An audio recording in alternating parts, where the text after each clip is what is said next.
Bien, comenzamos. ¿Cómo están, hermanos? Dios les siga bendiciendo. La gran mayoría de las iglesias se cuestionan y se preguntan ellos mismos cuál fue realmente el mensaje que Jesús enseñó y predicó. ¿Será la gracia o será la ley? Hermano, por favor dígame. Por favor enséñeme, dígame, por favor. ¿Cuál fue el mensaje que realmente Jesús enseñó? ¿La gracia o la ley? Porque muchos por ahí hablan mucho de gracia, de justificación. Y Jesús en Mateo 3, versículo 2 dice que arrepentíos y convertíos, porque el reino del cielo se ha acercado. Dígame, hermano, por favor, yo quiero aprender. Yo no quiero estar confundido. ¿Jesús enseñó ley y mandamiento o vino a enseñar y a predicar gracia? Pues para darle a ustedes una respuesta de inmediato, una respuesta rápida de inmediato, antes de yo comenzar, pues la respuesta de inmediato es las dos cosas. Jesús vino a enseñar y a predicar mandamientos y leyes, y también Jesús predicó también gracia. ¿Ok? Las dos cosas. Ahora, ¿qué sucede cuando yo te digo de inmediatamente rápido, rapidito ahí, una respuesta sólida, concreta y rápida? Si yo te digo que Jesús enseñó las dos cosas, ¿cuál es el resultado? Que muchos dicen, hermano, te voy a decir una cosa. Usted dice que Jesús vino a enseñar las dos cosas. Pues te voy a decir la verdad. Aquí dice, en Mateo capítulo 5, versículo 17, dice así, miren lo que Jesús enseñó. No piensen ustedes que yo he venido a abolir la ley, a los profetas. No he venido a abolir la ley, sino a cumplir. Así que usted dijo que Jesús vino a predicar las dos cosas. Eso no es cierto. La palabra es clara y no se puede contradecir. Entonces sucede que viene otro, rapidito otro, y dice, hermano, usted está equivocado. Yo le voy a comprobar por la palabra que aquí en el Evangelio según San Juan, ahora escuche bien, Evangelio según San Juan capítulo 1, versículo 17, Jesús dice, porque la ley vino por Moisés, pero la verdad y la gracia vinieron por medio de Jesucristo. ¿Viste, hermano? ¿Viste? Que usted dijo que Jesús vino a predicar ley, pero ahora yo te digo que Jesús vino a predicar gracia. Porque Jesús dice aquí que la ley vino por Moisés, pero la verdad y la gracia vinieron por medio de Jesucristo. Y Jesús es la gracia. Así que no se pongan a decir que Jesús vino a predicar de ley. Y cada persona tiene su propia respuesta. Ahora, escuchen bien. ¿Qué deberíamos de hacer nosotros? ¿Qué realmente deberíamos de hacer nosotros? Número uno. ¿Para qué y para quién vino Jesús? Eso es bien importante estudiar. Oye, Jesús, ¿para qué y para quién tú viniste? Pablo nos enseña en Gálatas 4, versículo 4, que Jesús vino para presentarse a un pueblo judío bajo la ley y para servir al pueblo judío. Vino para servir al pueblo judío y él era judío. ¿Ok? Entonces nos enseña la Biblia en Mateo 10, 5 y 6, Mateo 10, 4, 5 y 6, que Jesús le dio ordenanzas y mandamientos o instrucción a sus discípulos, que por camino de gentiles no vayan y por camino de samaritanos tampoco vayan a predicar. Quédense ustedes en las ovejas de Israel. Esas son las instrucciones. Y Pablo también da otra instrucción en Romanos 15, 8. Romanos 15, 8, que Jesús vino a ser siervo de la circuncisión. Y la circuncisión tiene que ver con Israel. No es con los gentiles, no es con la iglesia, tiene que ver con los Israel.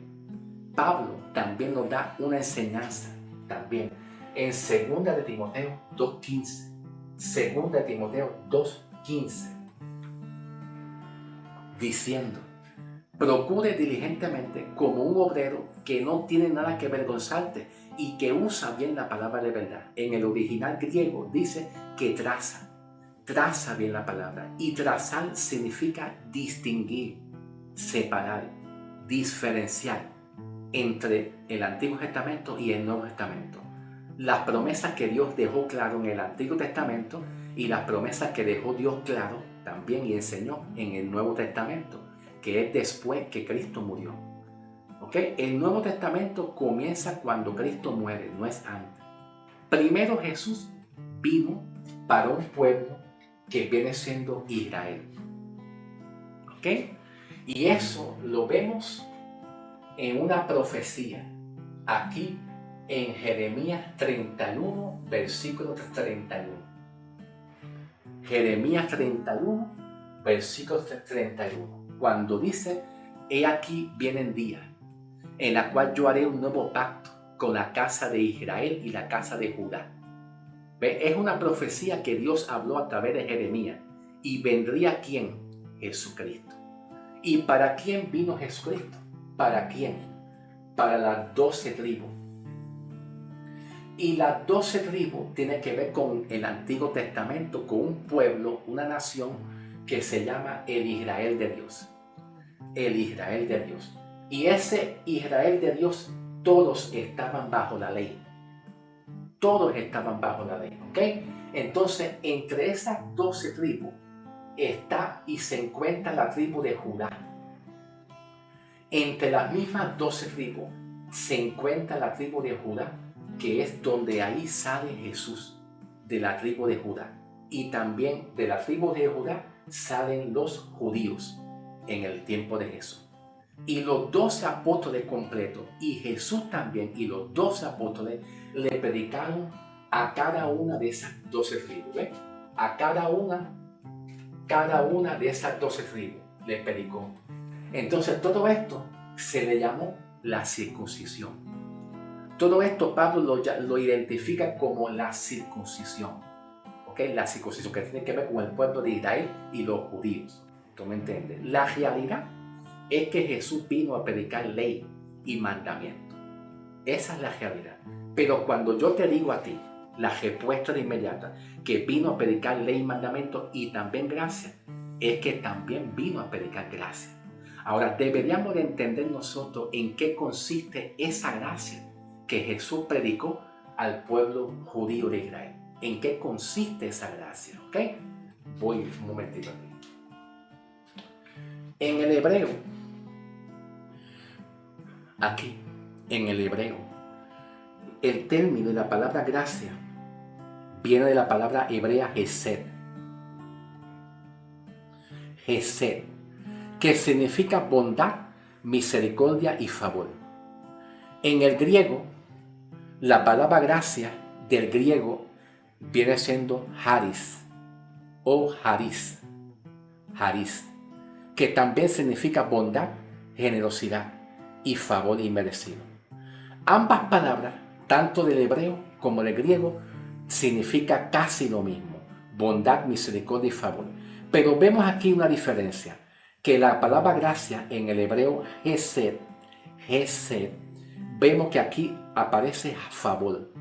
Y aquí en la gracia, griego, charis, que es gracia también, del griego charis, aquí aparece favor inmerecido.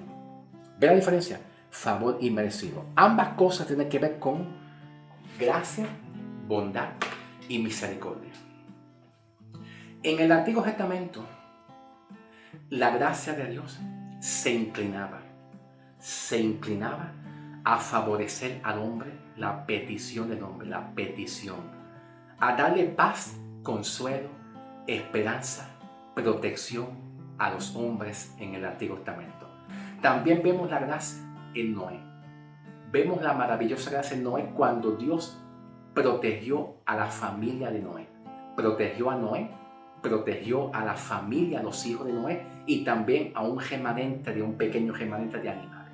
La puso en el arca, en el diluvio que iba a venir. Los protegió a ellos. Vemos en el Antiguo Testamento, vemos gracia. Pero la diferencia entre gracia, Gesed, en comparación con la gracia Charis, que significa todo esto, bondad, generosidad, misericordia, pero aquí aparece gracia, favor inmerecido. Ahora escuchen bien, gracia inmerecida es los judíos en el Antiguo Testamento, el pueblo de Israel nunca fue regenerado. Ustedes fueron unos pecadores. Todos ustedes son pecadores.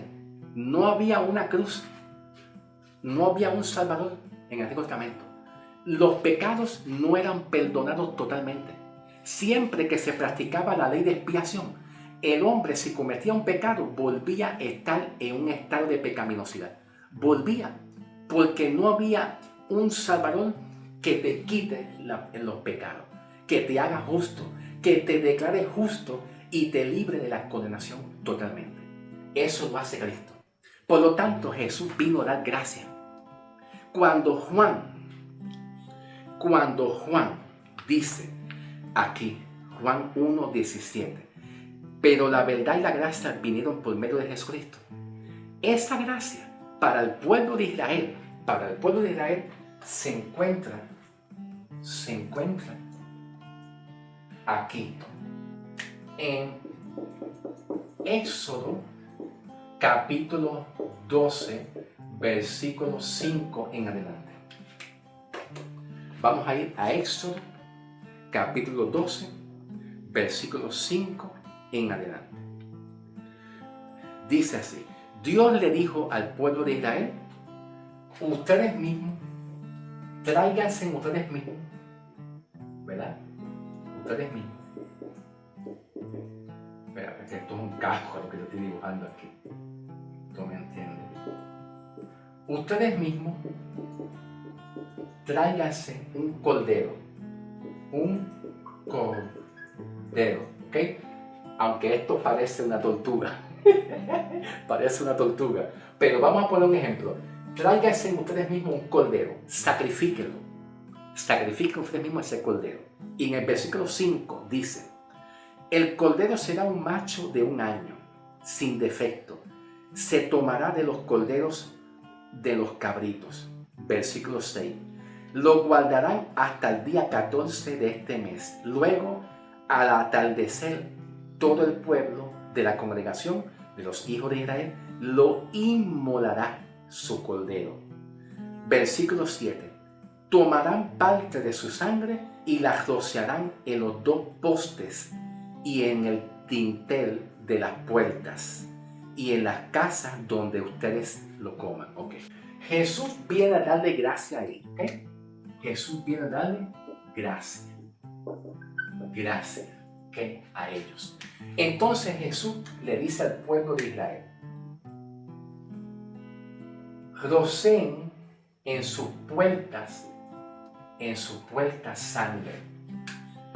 Y esa sangre iba a estar rociada, sangre aquí, sangre aquí, sangre aquí. ¿Ve? Así mismo como la cruz.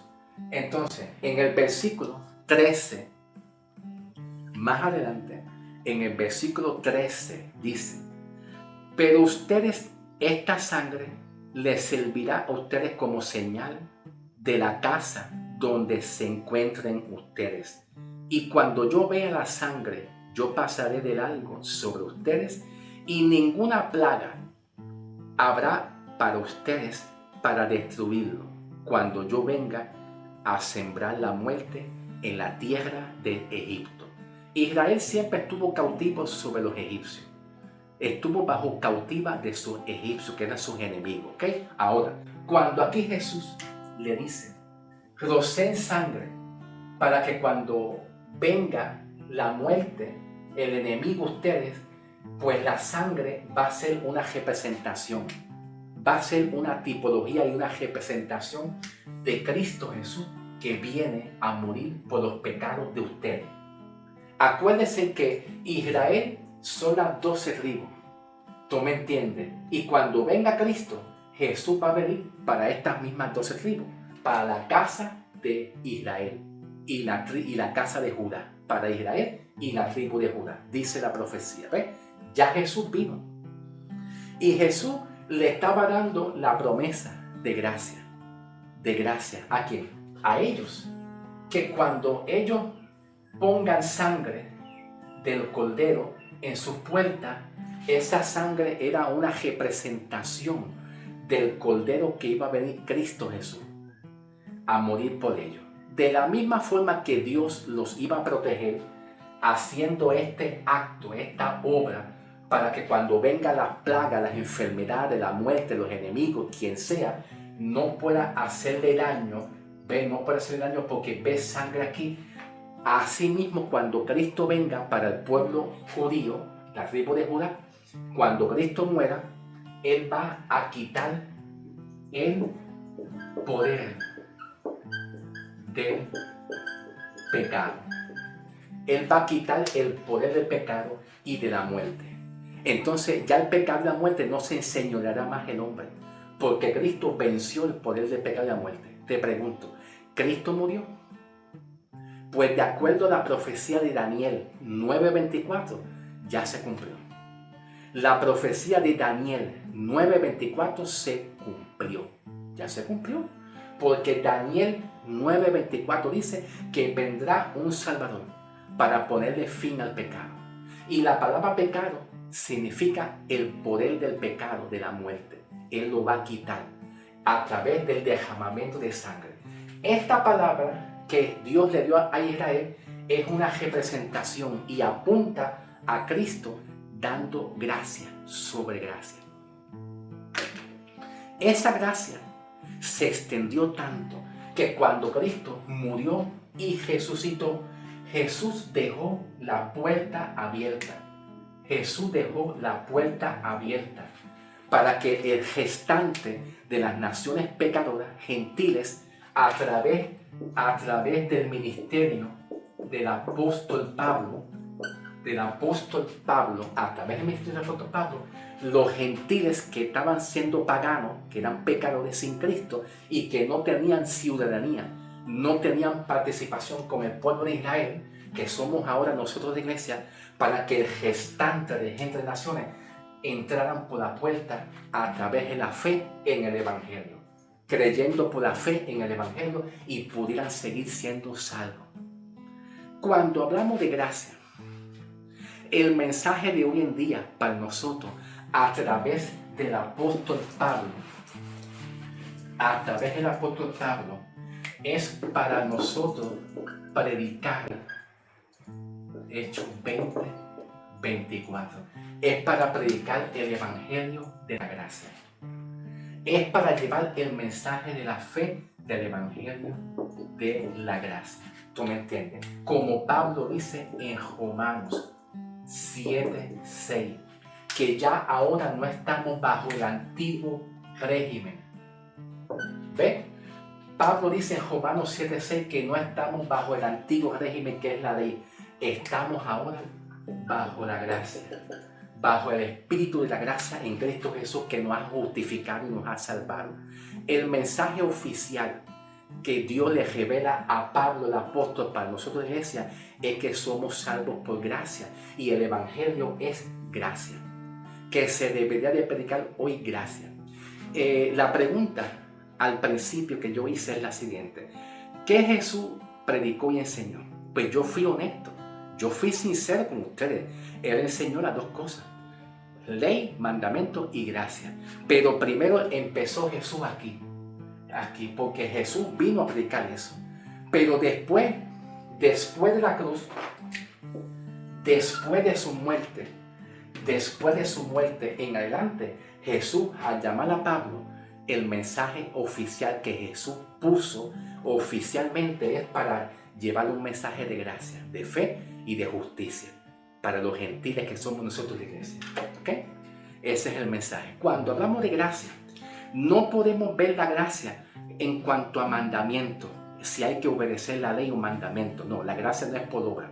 La gracia se enfoca en lo que Cristo vino a hacer, que es quitar el poder del pecado y de la muerte para darnos vida y colocarnos a nosotros en un estado de justicia, de hacer santo y justo. Cristo va a venir a buscar una iglesia santa y justa, como dice Efesios. Esa es la gracia.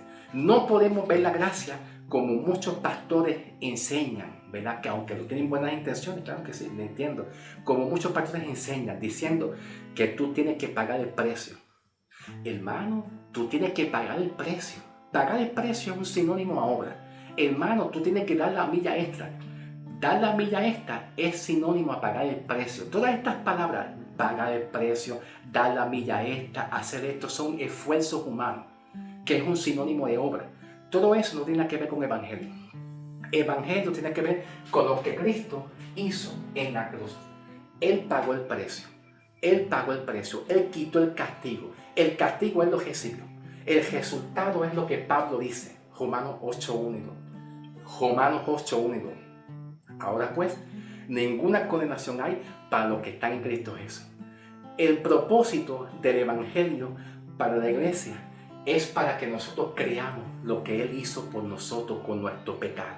La posición que nosotros tenemos en Cristo y esperar que Cristo venga a buscar su iglesia en el rapto o en el arrebatamiento, que va a buscar una iglesia ya santa, justificada en Cristo. Así que la posición de la iglesia debería de predicar hoy en día gracia, porque esa es la verdad. La gracia predomina más que la ley. ¿Ok? Esa es la verdad. La gracia es lo que predomina mucho más que la ley. Porque la ley, cuando se habla de ley, tiene que ver condenación. La ley produce condenación para los hombres que no pueden cumplir. La gracia produce santificación. La gracia te fortalece, te equipa. Pablo dice en el libro de Gálatas, creo que es Gálatas o Romanos, que la ley nos da debilidad. Así dice Pablo. ¿Por qué ustedes vuelven otra vez a los débiles rudimentos? Así dice Pablo. ¿Por qué ustedes vuelven otra vez a los débiles rudimentos que los quieren esclavizar? ¿Qué quiere decir eso? Que la ley te hace débil, produce debilidad. La gracia produce fortaleza, te equipa, te prepara para toda buena obra. Así que la gracia predomina sobre la ley. La verdad es que vamos a predicar hoy en día gracia. Ese es el mensaje oficial que Cristo le dejó a Pablo para que hoy en día se predique. ¿Ok? Dios te bendiga. Un abrazo y los veremos en el próximo mensaje. Victoria. Tú estás en victoria en el nombre de Jesús. En el nombre de Jesús. Bendiciones.